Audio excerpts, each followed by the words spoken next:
ಪ್ರಿಯ ಭಕ್ತರೇ, ರಾಮನವಮಿ ಹಿಂದೂ ಧರ್ಮದಲ್ಲಿ ಅತ್ಯಂತ ಪವಿತ್ರವಾದ ಹಬ್ಬಗಳಲ್ಲಿ ಒಂದಾಗಿದೆ. ಈ ದಿನ ಶ್ರೀರಾಮನ ಅವತಾರವಾದ ದಿನವೆಂದು ಭಕ್ತರು ಭಕ್ತಿಯಿಂದ ಆಚರಿಸುತ್ತಾರೆ. ಶ್ರೀರಾಮನು ಧರ್ಮದ ಪ್ರತೀಕವಾಗಿದ್ದು ಸತ್ಯ, ನೀತಿ ಹಾಗೂ ಆದರ್ಶ ಜೀವನದ ಮಾರ್ಗವನ್ನು ತೋರಿಸಿದನು. ರಾಮನವಮಿಯಂದು ಭಕ್ತರು ರಾಮನ ಭಜನೆ, ಪೂಜೆ ಹಾಗೂ ರಾಮಾಯಣ ಪಾರಾಯಣ ಮಾಡುವ ಮೂಲಕ ಆತ್ಮಶಾಂತಿ ಪಡೆಯುತ್ತಾರೆ. ಗುರು ರಾಘವೇಂದ್ರ ಸ್ವಾಮಿಗಳು ಕೂಡ ಭಕ್ತರ ಕಷ್ಟಗಳನ್ನು ದೂರ ಮಾಡುವ ಮಹಾನ್ ಸಂತರು. ಅವರ ಜೀವನವು ಭಕ್ತಿ, ಧರ್ಮ ಮತ್ತು ಸೇವೆಯ ಉದಾಹರಣೆಯಾಗಿದೆ. ರಾಘವೇಂದ್ರ ಸ್ವಾಮಿಗಳ ಆಶೀರ್ವಾದದಿಂದ ಅನೇಕರು ತಮ್ಮ ಜೀವನದಲ್ಲಿ ಶಾಂತಿ ಮತ್ತು ಸುಖವನ್ನು ಕಂಡಿದ್ದಾರೆ. ಅವರ ಮಠವಾದ ಮಂತ್ರಾಲಯವು ಇಂದು ಕೂಡ ಲಕ್ಷಾಂತರ ಭಕ್ತರನ್ನು ಆಕರ್ಷಿಸುತ್ತದೆ.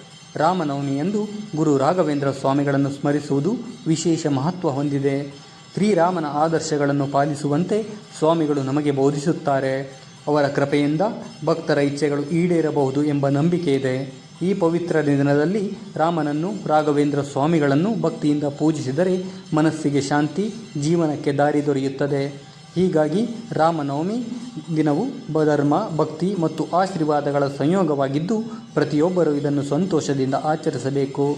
ಶ್ರೀ ಗುರು ರಾಘವೇಂದ್ರ ಸ್ವಾಮಿಗಳು ಎಲ್ಲರಿಗೂ ಒಳ್ಳೆಯದನ್ನು ಮಾಡಲಿ.